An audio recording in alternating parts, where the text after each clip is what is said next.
Mark எழுதின சுவிசேஷம் 1ஆம் அதிகாரம். தேவனுடைய குமாரனாகிய இயேசு கிறிஸ்துவினுடைய சுவிசேஷத்தின் ஆரம்பம். இதோ, நான் என் தூதனை உமக்கு முன்பாக அனுப்புகிறேன். அவன் உமக்கு முன்னே போய் உமக்கு வழியை ஆயத்தம் பண்ணுவான் என்றும், கர்த்தருக்கு வழியை ஆயத்தப்படுத்துங்கள், அவருக்கு பாதையை செவ்வை பண்ணுங்கள் என்று வனாந்தரத்திலே கூப்பிடுகிறவனுடைய சத்தம் உண்டாகும் என்றும் தீர்க்க தரிசன ஆகமங்களில் எழுதியிருக்கிற பிரகாரமாய் யோவான் வனாந்தரத்தில் ஞானஸ்தானம் கொடுத்து பாவ மன்னிப்புக்கு என்று மனம் திரும்புதலுக்கு ஏற்ற ஞானஸ்தானத்தை குறித்து பிரசங்கம் பண்ணி கொண்டு இருந்தான்.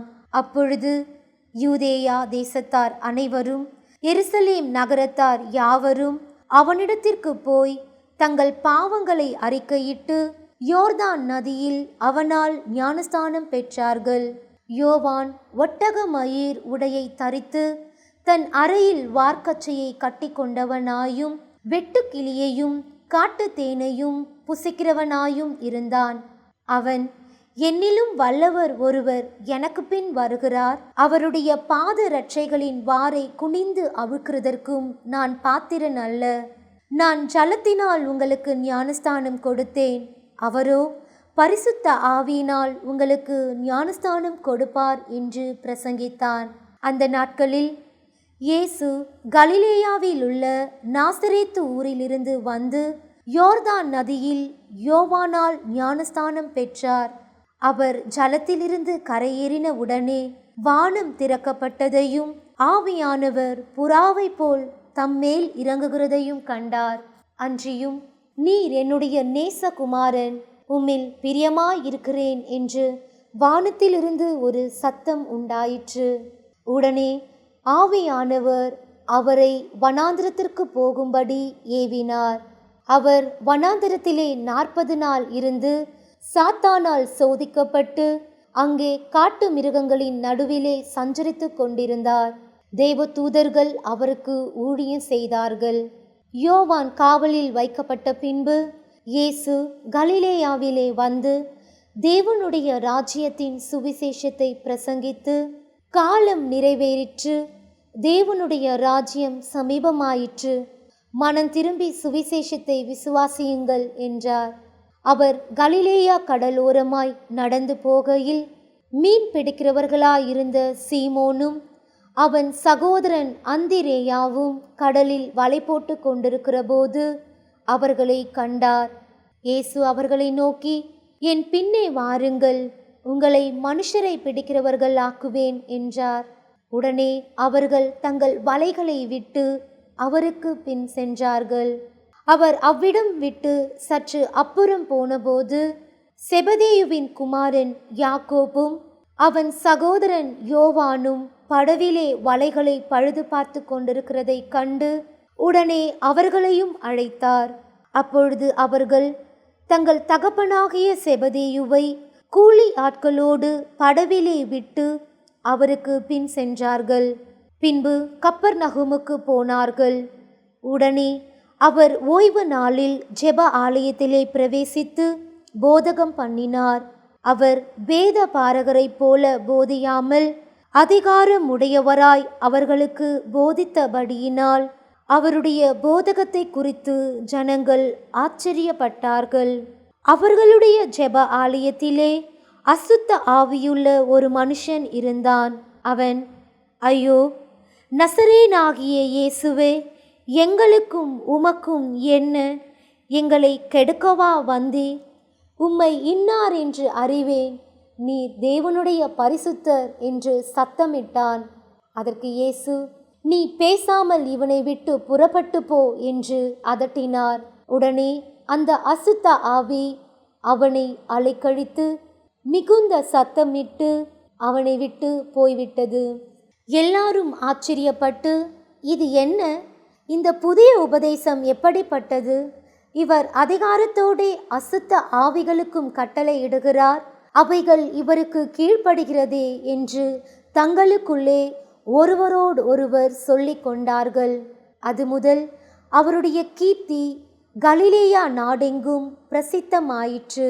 உடனே அவர்கள் ஜெப ஆலயத்தை விட்டு புறப்பட்டு யாக்கோபோடும் யோவானோடும் கூட சீமோன் அந்திரேயா என்பவர்களுடைய வீட்டில் பிரவேசித்தார்கள். அங்கே சீமோனுடைய மாமி ஜுரமாய் கிடந்தாள். உடனே அவர்கள் அவளை குறித்து அவருக்கு சொன்னார்கள். அவர் கிட்ட போய் அவள் கையை பிடித்து அவளை தூக்கிவிட்டார். உடனே ஜுரம் அவளை விட்டு நீங்கிற்று. அப்பொழுது அவள் அவர்களுக்கு பணிவிடை செய்தாள். சாயங்காலமாகி சூரியன் அஸ்தமித்தபோது சகல பிணியாளிகளையும் பிசாசு பிடித்தவர்களையும் அவரிடத்தில் கொண்டு வந்தார்கள். பட்டணத்தார் எல்லாரும் வீட்டு வாசலுக்கு முன்பாக கூடி வந்தார்கள்.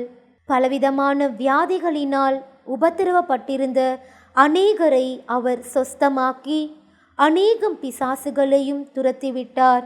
அந்த பிசாசுகள் தம்மை அறிந்திருந்தபடியால் அவைகள் பேசுகிறதற்கு அவர் இடம் கொடுக்கவில்லை. அவர் அதிகாலையில் இருட்டோடு எழுந்து புறப்பட்டு வனாந்தரமான ஊரிடத்திற்கு போய் அங்கே ஜெபம் பண்ணினார். சீமோனும் அவனோடு இருந்தவர்களும் அவரை பின்தொடர்ந்து போய் அவரை கண்டபோது, உம்மை எல்லாரும் தேடுகிறார்கள் என்று சொன்னார்கள்.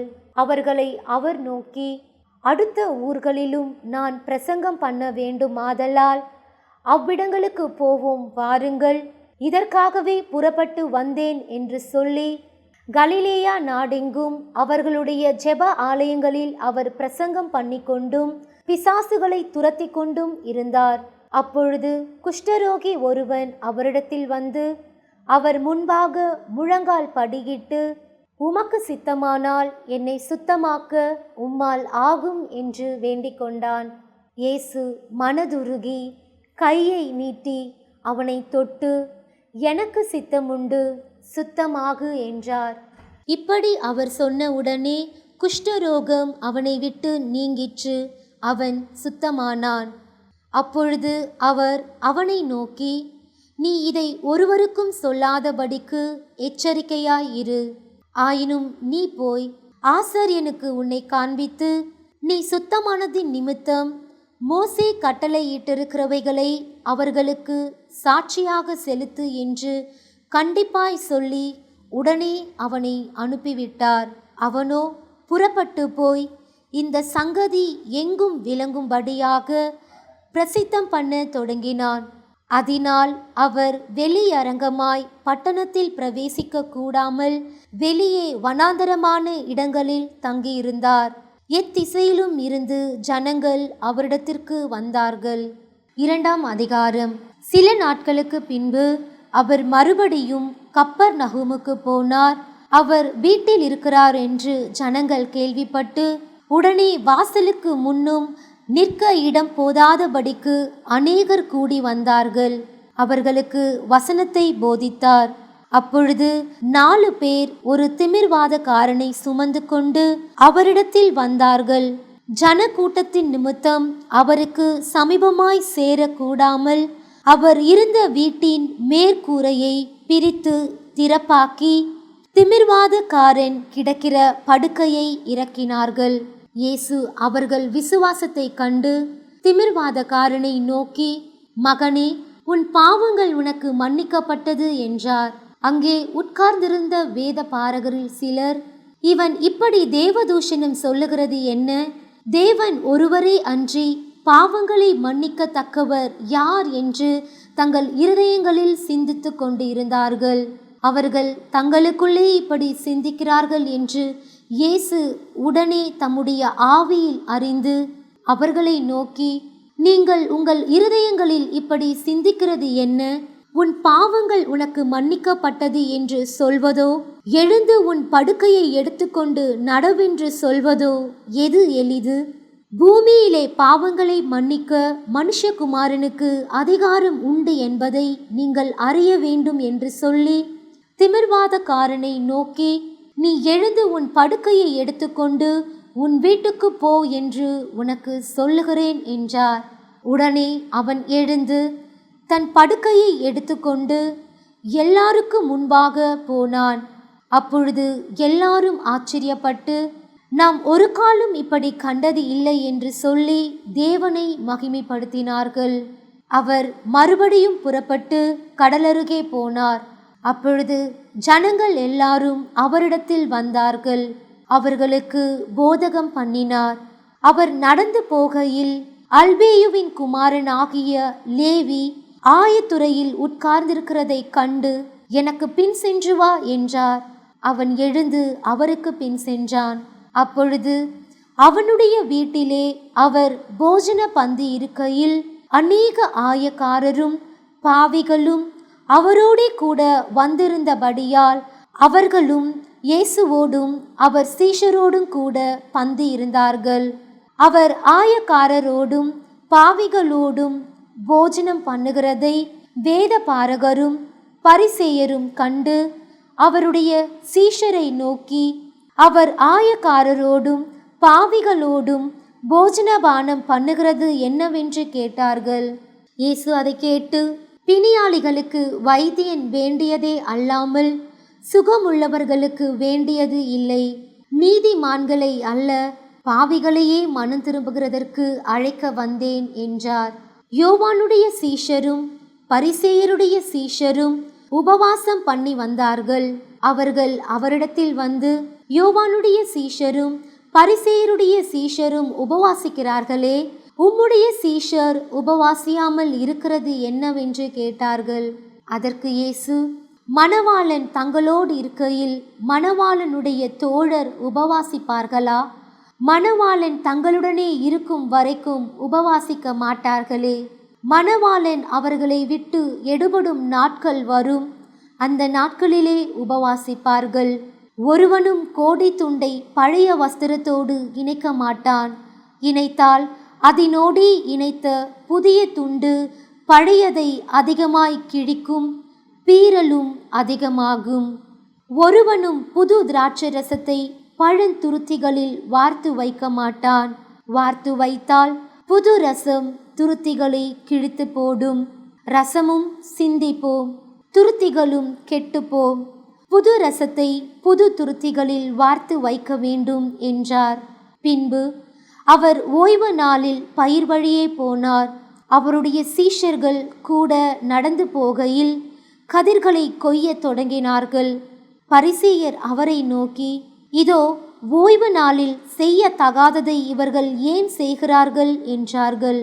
அதற்கு அவர், தாவீதுக்கு உண்டான ஆபத்தில் தானும் தன்னோடு இருந்தவர்களும் பசியாயிருந்தபோது அவன் அபியத்தார் என்னும் பிரதான ஆசாரியன் காலத்தில் செய்ததை நீங்கள் ஒரு காலம் வாசிக்கவில்லையா? அவன் தேவனுடைய வீட்டில் பிரவேசித்து ஆசாரியர் தவிர வேறொருவரும் புசிக்கத்தகாத தெய்வ சமூகத்து அப்பங்களை தானும் புசித்து தன்னோடு இருந்தவர்களுக்கும் கொடுத்தானே என்றார். பின்பு அவர்களை நோக்கி, மனுஷன் ஓய்வு நாளுக்காக உண்டாக்கப்படவில்லை, ஓய்வு நாள் மனுஷனுக்காக உண்டாக்கப்பட்டது. ஆகையால் மனுஷகுமாரன் ஓய்வு நாளுக்கும் ஆண்டவராய் இருக்கிறார் என்றார்.